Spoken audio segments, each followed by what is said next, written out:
Hi, and welcome to our Bible study, our Friday night Bible study through the book of Revelations. Today, we will be in Revelation chapter 9, beginning with verse 1. And the fifth angel sounded, and I saw a star fall from heaven unto the earth, and to him was given the key of the bottomless pit. It says that the fifth angel sounded in chapter 8. We read of the first four angels, of which blew their trumpets. What followed were plagues that affected the earth in a partial judgment in thirds, as compared to the complete judgment from the Exodus account. The judgments that followed were hail and fire mingled with blood, a third of the seas turning to blood, a third of fresh water becoming wormwood, and a third of the lights becoming dark. The chapter would end with a triple woe, woe, woe for the trumpets yet to sound from the angel that flew about noonday. Here in chapter 9, the fifth angel sounds his trumpet and sets into motion the next judgment of Christ. A star, that is an angel, it is debated whether this is Satan being cast down as described in Revelation 12, or if this is another heavenly angel belonging to the Lord. In Revelation 12, the act of casting Satan and his demons to earth is described as judgment on the fallen angels, whereas the focus here in chapter 9 was judgment upon the earth. It is further debated if the angel is the same person described as being the angel of the bottomless pit in verse 11. However, we should consider the text in relation to both verses. Here in verse 1, the angel with the key comes from heaven.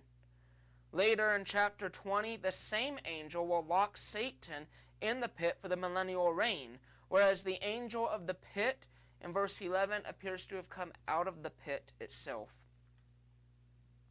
It is therefore best to understand the star as an agent of God, acting out the divine judgment of God in accordance with his instructions. And it said, fall from heaven. The King James version that I am using here mistranslates the phrase to fall from heaven. Rather, the verb in the Greek would say that it has fallen from heaven. In other words, John sees an angel that has already fallen and is on the earth. In light of what has been discussed, if this is referring to Christ, then fallen from heaven describes this divine judgment in which Satan is thrust from the heavenly realm and falls to earth. Whereas if the agent of the Lord, and I misphrase that, if this is referring to Satan, then the fallen from heaven would describe the judgment in which Satan is thrust from the heavenly realm and falls to earth. Whereas, if this is an agent of the Lord, the verb here would describe an angel who has left heaven to carry out a work on earth. I personally am of this latter opinion. And we're introduced here to a bottomless pit. The bottomless pit is different and distinct from the lake of fire, from Hades, and from the domain under the earth. It is rather best to picture it as not a physical, geographical representation of the earth or the heavens, but a symbolic one in which the heavenly realm where God and the angels dwell, the physical realm of the earth where we dwell, and the demonic realm from which Satan and his demons come hence, an underworld of a sense. The vision here represents God allowing the doors to the demonic realm opening so they may pour out unto the earth and inflict judgment on the inhabitants thereof. Verses 2 and 3, and he opened the bottomless pit, and there arose a smoke out of the pit, as the smoke of a great furnace, and the sun and the air were darkened by reason of the smoke of the pit. And there came out of the smoke locusts upon the earth, and unto them were given power, as the scorpions of the earth have power. Smoke in verse 2, upon the opening of the pit, it says smoke arose from it. The language seems to be literal in this account, as it describes in the following verse that the locust came from the smoke. Some commentators have suggested that the smoke is merely a representation of the demonic beings flowing from the abyss to the earth, whereas others have suggested this is like smoke due to the number of locusts, that it visually looked as if it were billowing smoke from the ground, blocking the sky. Verse 3, however, lends me to understand that the smoke and locust are distinct from each other, as the locust came forth out of the smoke. Whereas it is best to see the smoke as literal, we know not where it comes from. There may have been a fire, the smoke may be supernatural, or a third possibility is the plague could possibly relate to a volcanic eruption. What we do know is that regardless of where the smoke had come from, there is a literal smoke present in this time. In both Revelation and the Old Testament, smoke were used in two opposing ways. Smoke in the Old Testament had been used as a sweet savor to God, allowing smoke from burnt offerings to rise up before him. And in the opposite manner, smoke was used and associated with divine judgment. Here in Revelation, the same shall be true. Our first exposure to smoke was in the form of incense burning before God with the prayers of the saints. Now Revelation uses smoke as a signal of divine judgment coming hence from the throne of God. In Genesis 19:28, we have a clear example of smoke being used in connection with judgment. And he looked toward Sodom and Gomorrah, and toward all the land of the plain, and beheld, and lo, the smoke of the country went up, as the smoke of a furnace. It says, and the sun and the air were darkened. In chapter 8, we had seen a third of the light darkened, both day and night. In this plague, the smoke is so great that it darkens the sky and the air even further. In verse 3, there are locusts. In the Old Testament, locusts were used as an agent of divine judgment. We have seen them first used in the 8th plague of Egypt, when they devoured all the land, all but the land of which Israel occupied. Joel and Amos the prophets were also aware of later locust plagues sent forth of God. The great threat of a locust plague in the Middle East was, and still is, a threat where millions could suddenly swarm up at any time during the 5-month dry season from spring through late summer. These locusts would cause deadly results, devastating and devouring all that was green, leaving the people in a famine to starve. In Exodus 10:12, and the Lord said unto Moses, stretch out thine hand over the land of Egypt for the locust, that they may come up on the land of Egypt, and eat every herb of the land, even all that the hail hath left.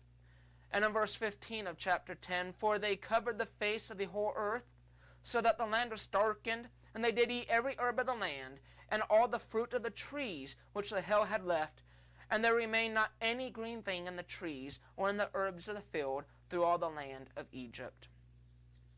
These locusts, as will be described in the following verses, are not normal locusts or creatures. It's best understood that the phrase locust is used to describe the judgment in which God would allow demons to inflict suffering and pain upon the inhabitants of the earth. It says that power was given them. Notice the demonic realm has no power of its own.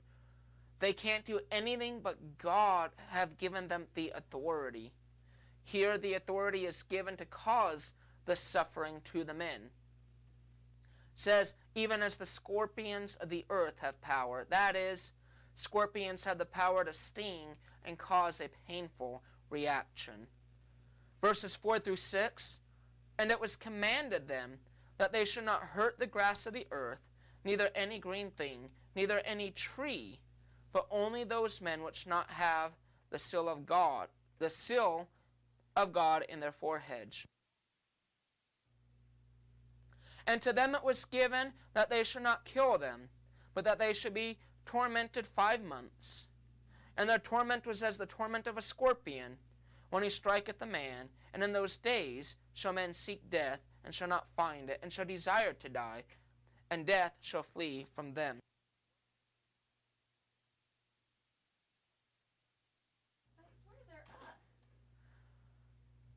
Commanded here, John does not specify who this command comes from, likely because it's to suggest that the command came from God himself.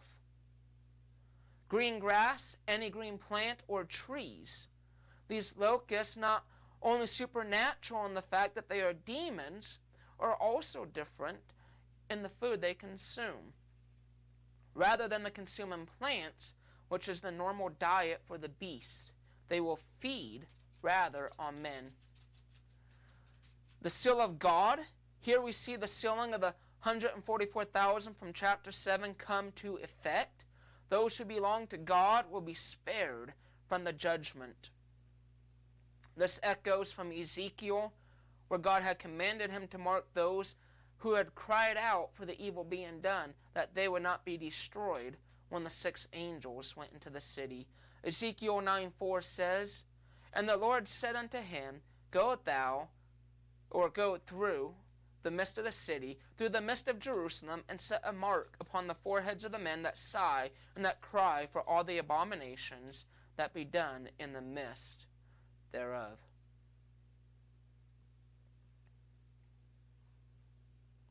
Verse 5 said, power to torment and not to kill. Again, we see that the demons have no power of their own, and they are limited to what God allows. Here they are allowed to torment, but not to kill. This reminds me and echoes a little bit from Job chapter 2, verse 6. And the Lord said unto Satan, Behold, he is in thine hand, but save his life. For the period of 5 months, this shows that their ability to inflict torment is also limited in the scope of time. A period of 5 months, which is the normal length of the locust season, as the torment of a scorpion. Scorpions were known to have non-fatal but extremely painful stings that would last from hours to days.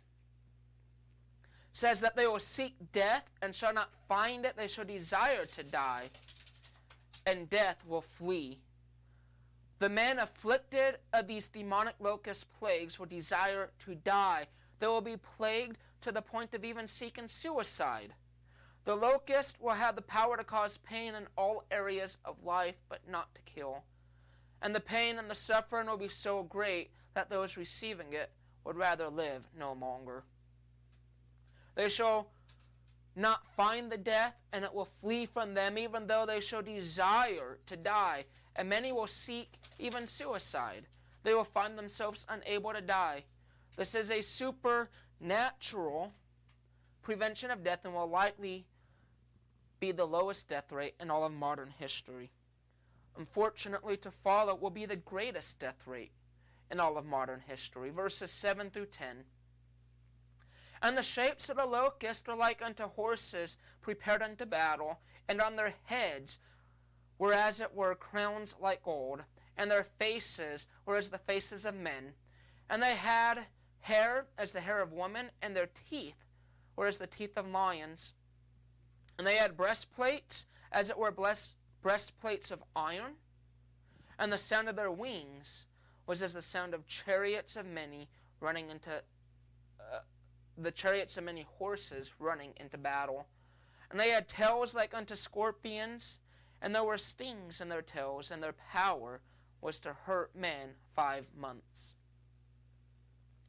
In this vivid and descriptive verses, we are aware again of the camera technique of John's writing. He began with a wide view angle of the locust demons swarming from the abyss to the face of the earth. And now he zooms in for a close-up and turns up the volume with the description of how they sounded. What he pictures is as symbolic as the portrait of the risen Christ from Revelation 1. The image is a nightmarish and repulsive scene. If you've ever wondered, what do demons look like? Here is the most detailed description Scripture gives. but it is also all figurative. This is demonstrated by the use of like in John's language. While he describes what he sees, he gives no explanation or interpretation of his own. In verse 7 it said, he described the shapes of the locust. In the following description, John will describe not the size of the locust, but their design. He will picture them as able and equipped to carry out the 5 months of torture. He says they are as horses prepared for battle. Horses were specifically bred for battle and strength and endurance. These locusts, as horses bred and ready for battle, were ready and armed to go forth. On their heads it were as crowns of gold. Notice John does not say that they had crowns, but as if it were crowns of gold. It's as if he were saying their victory had already been handed to them, and this army would indeed be victorious in the carrying out the portion allotted to them for the judgment. It says faces as the face of men. As you can tell, these locusts are no natural locusts. They're not men either, however, but these are the demons of Satan. In verse 8 it describes long hair like women. The ancient Romans kept their hair short and groomed, and John points out that this army has long hair as of women. It has been suggested by some that this represents the fierceness of which they would come forth. In verse 9, the breastplates of iron indicate that the locusts are well armored, they're ready for battle. The language here gives to the idea that they're not only protecting their vital regions, but their entire body is armor. Some translations have said the scales of the locust. And the sounds of their wings, like many horses, rushing into battle. John describes to us that there are so many demon locusts in this attack that the sound they make is like many horses. In verse 11, it says, and they had a king over them, which is the angel of the bottomless pit, whose name in the Hebrew tongue is Abaddon, but in the Greek tongue hath his name Apollyon. John's camera now pans to the head of the line. He spies as king over them the angel of the abyss. This angel is neither the holy angel with the key from verse 1, nor Satan, who is introduced in chapter 12. This is some other angel, other demon that appears here in Scripture, and perhaps also in chapter 11. If the angels in heaven have different ranks and orders, then we should expect the same of the host of the underworld. For the first, but not the last time in Revelation, the word angel, meaning messenger, is applied to evil supernatural beings. That they have a fierce leader demonstrates further that they are no ordinary locusts, for locusts have no king, yet they advance together in ranks. Abaddon and Apollyon both mean the destroyer and reflect to the leader what Satan and his angels are. They are the destroyers of mankind and good.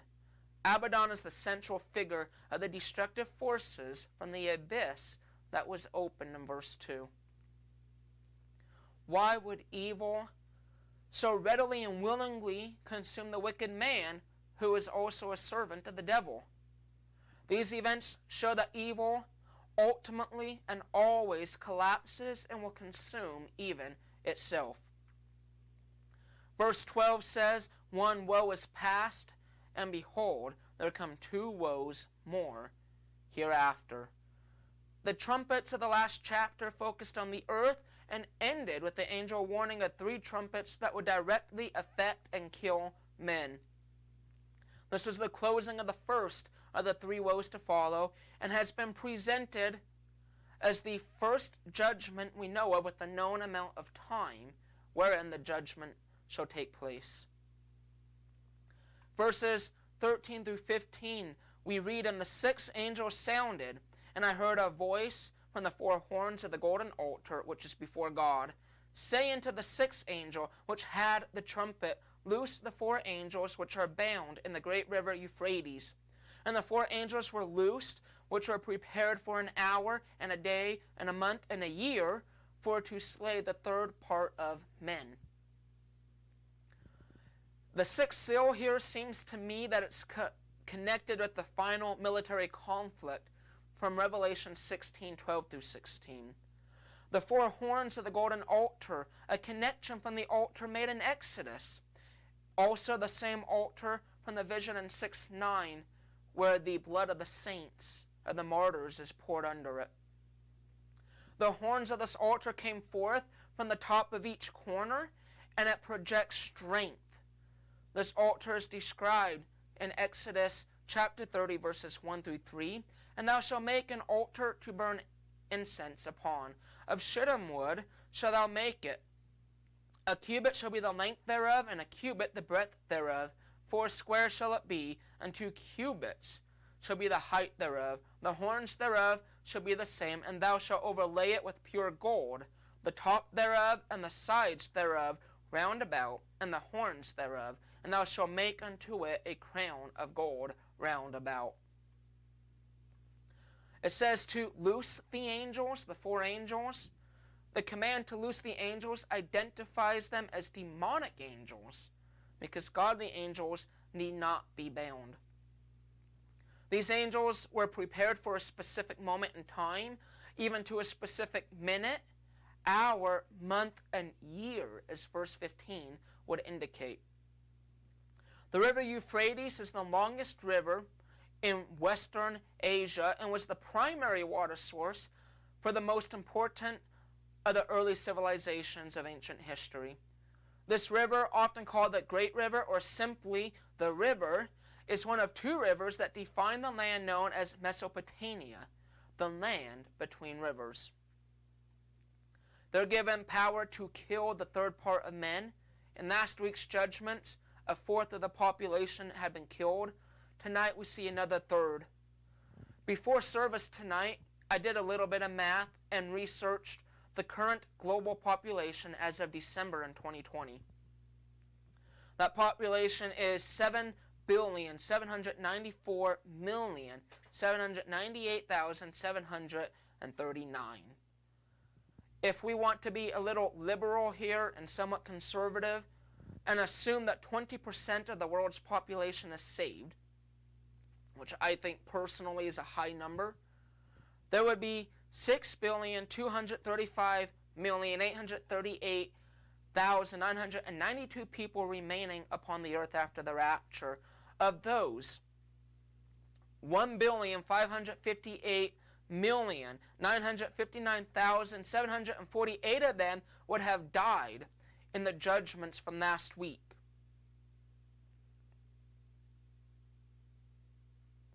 Or sorry, not from last week, but from 2 weeks ago. Of those people today that would be left, 1,543,370,150 people would die in tonight's judgments. Given those numbers, our population would drop from about 8 billion to 3 billion people. So from the seal judgments in which a fourth of the earth was dead, and from today's judgments, with the rapture of the church, only 3 billion people remain. Verses 16 through 19, and the number of the army of the horsemen were 200,000. And I heard the number of them. And thus I saw the horses in the vision, and them that sat on them, having breastplates of fire, and drinketh, and brimstone. And the heads of the horses were as the heads of lions, and out of their mouths issued fire, and smoke, and brimstone. By these 3 was the third part of men killed, by the fire, and by the smoke, and by the brimstone, which God issued out of their mouths. For their power is in their mouth and in their tails. For their tails were like unto serpents, and had heads, and with them they do hurt. Verse 16 numbers this army released with these angels. It says 200,000 100,000, or in more common English that we can understand, this army was 200 million strong. The releasing of the four angels brought about a massive army with the power to conquer a third of the population. In verse 17, John, for the first time in this chapter, explicitly states this is a vision. He sees breastplates. These breastplates of armor are tricolored, and they represent the three plagues referenced immediately after. These horses and their riders are armed, and they come to destroy and shall not be destroyed. It says heads of lions, used to describe their power and ability to bring about the destruction they were brought to bring forth. It says fire and smoke and brimstone. This kind of reminds me of volcanic eruptions, where everything in the way of the fire, smoke, and fallen rock gets destroyed. Only picture here that this is coming from a horse's mouth, and not just a horse's mouth, but 200 million. These things are described in the next verse as the three plagues by which the army destroyed a third of the earth.